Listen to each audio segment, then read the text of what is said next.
I have 3 fingers missing on my dominant hand. It's fine. I can type and everything and even manage to tie my shoelaces most days, and on the days I can't, that's the dyspraxia. However, I won't deny that it looks a bit odd to most people. I only have my 4th and 5th fingers, so my hand looks a bit like a child's drawing of a rabbit, and not a good one.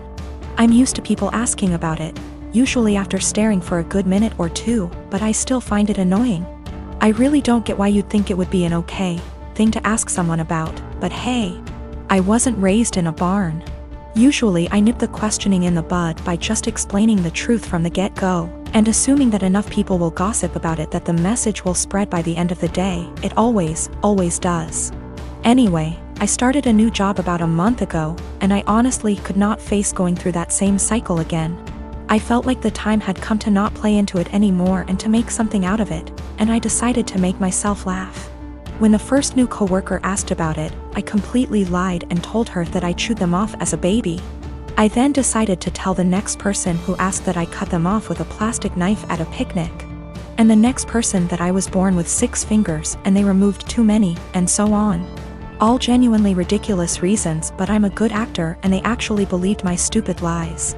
I didn't expect them to, a plastic knife, through bone, but there you go. Maybe they just thought there's no way I'd lie about how I lost my fingers. Within about 3 days, I learned that my coworkers had been arguing about the actual reason, and it seems like a lot of them now actively dislike me for lying to them. I'm probably going to have to make some cupcakes over the weekend with my super cool 3D printed adaptive whisk to get back into their good books. Anyway, I told this story to my brother today, and he told me that I was an asshole because I caused tension within the office on my first day and made people feel stupid for being gullible and believing my lies. My argument is that I'm not the asshole because they were asking a rude, albeit common, question, and because I didn't do it with the intention of deceiving them. I was just honestly fed up of the question and didn't think they'd think I actually severed 3 fingers with dental floss when I was 3. I'll accept my judgment, though. Not cool to ask people why they lost limbs or digits just because you want to sate your morbid curiosity. A few reminders for people: I'm not a male. Don't know why everyone assumed that. Don't ask people about something that could be traumatic, especially when you don't actually know them. I'm getting married in a week to an awesome woman, and I cannot wait to be her husband. We are so excited. My brother is gay, but my family doesn't know, only me and my parents know. I come from a very old school traditional family, so the old part of the family, grandparents and some aunts / uncles still have last century's mind, and the younger portion, cousins / siblings, are open-minded and are living in the present. So my brother has been dating his BF for 6 months now. The dude is great. I'm so happy my brother found a great guy. But it's kind of a secret, as he hasn't told my family he is gay. I've been telling him for years that he should come out, 'cause I know it stresses him a lot. And I think it will make him feel better not to hide anymore. Plus I bet a few family members already know anyway. But he disagrees 'cause he knows a part of the family won't accept it and it will be a lot of drama.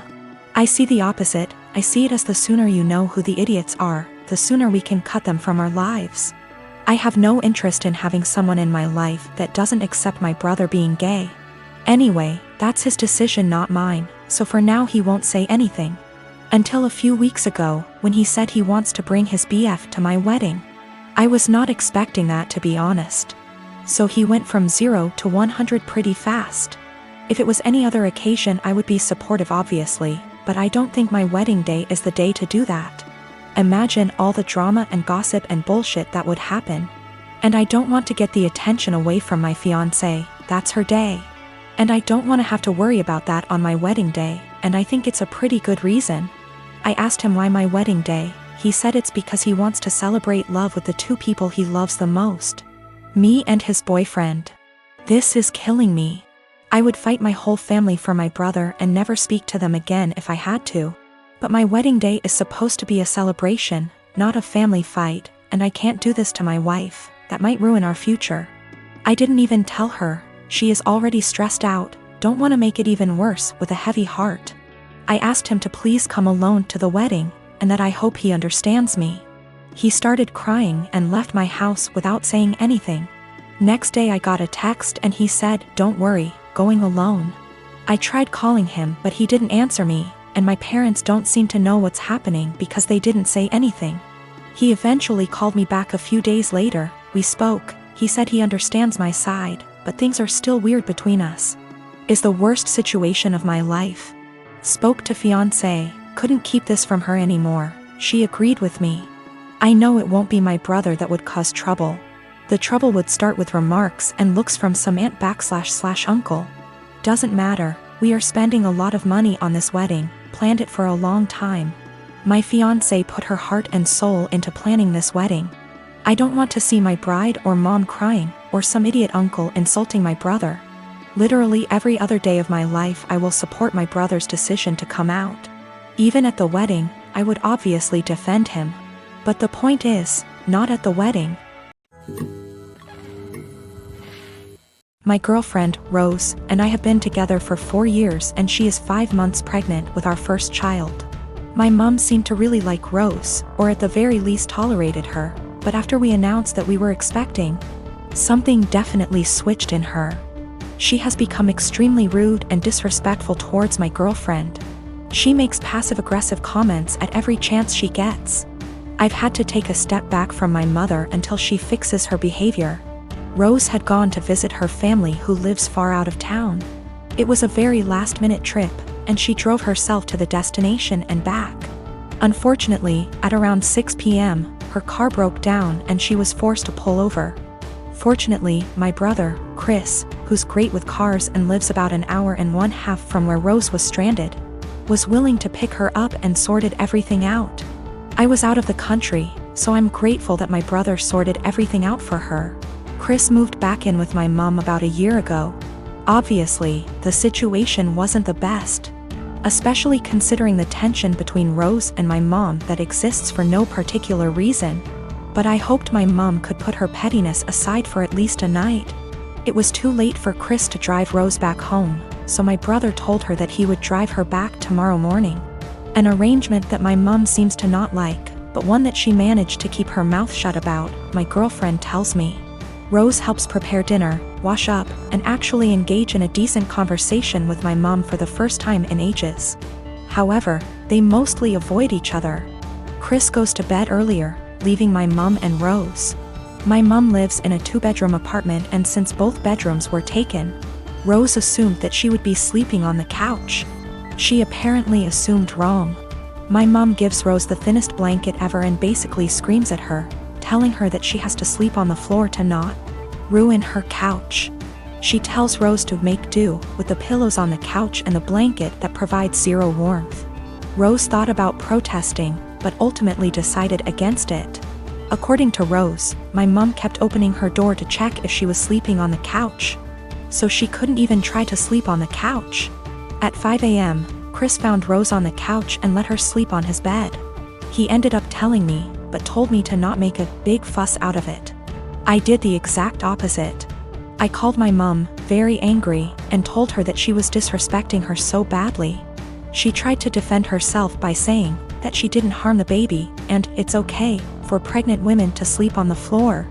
But I refused to hear any of it. Chris agrees with me, but told me that I shouldn't make it a fight. I feel like I'm losing my mind. My girlfriend and I have been together for about a year. Most everything is great except one thing. If I tell her I'm sick / not feeling well / hurt, she refuses to believe me. If I have a cold, she tells me I'm faking it until it goes away and then says, "See, you are fine." I'm rarely sick, so it's never been a major issue. But she has zero sympathy when I'm sick. She grew up with hypochondriac parents who were always sick with something, often self-diagnosing themselves with fatal maladies. She has limited contact with them, and the time I met them, I was told by them that they didn't have long left to live. I get it, growing up in that household must have been awful. But what happened on Sunday just sent me over the edge. Girlfriend and my sister wanted to check out this event and we were all supposed to go. I woke up with excruciating back pain and could barely breathe. Girlfriend got so mad at me for ruining this that she wouldn't speak to me. As she was about to leave, I asked her not to leave because I thought something was wrong. She said no and left. I threw up in my bed and eventually called my parents. I was too embarrassed to call 911. And my mother and brother hauled me to the hospital. I was whisked back and after 20 minutes I was diagnosed with kidney stones. Fentanyl and gravel, and I had a CT scan and then went for a procedure to bust the kidney stones. 5 hours later and I was laying on my parents' sofa in a haze. I have never, and hope to never, feel pain like that again in my life. I was sure I was going to die. The attending in the told me it's worse than childbirth and that they've had it before, too. I didn't text my girlfriend throughout because I really didn't have the strength or foresight. I was drugged up and uncomfortable. My sister found out that I had been in the emergency room and soon after my girlfriend called me. She was pissed off I didn't call her. Then I reminded her that I begged her not to leave as I thought something was wrong. She got quiet and eked out an apology. I got furious and said something rather nasty things, unsavory things. In fairness, I was on dope, still sore, peeing blood and felt like someone had punched me in the gut. Standing was incredibly painful. I needed to take 2 days off of work and school. I rested in bed and the only thing you can think is the person who should have been there didn't even believe me. She's texted me this week a formal apology and wants one in return for saying nasty things to her. I've been avoiding her texts / calls. I've felt like shit this week and picked something up in the so I laid low, took a few days off work and relaxed. She wants to meet tonight and talk about everything, but I'm still so mad I don't know if I should hold off seeing her. Is this as big a transgression as I feel like it is? Am I blowing this out of proportion because I felt so shitty? I just am so annoyed and angry. Girlfriend didn't believe me something was wrong and I wound up in the with kidney stones and needed a procedure. She was mad that I didn't call her, I was too doped up, and then when I blew up at her she felt bad. I'm still mad at her.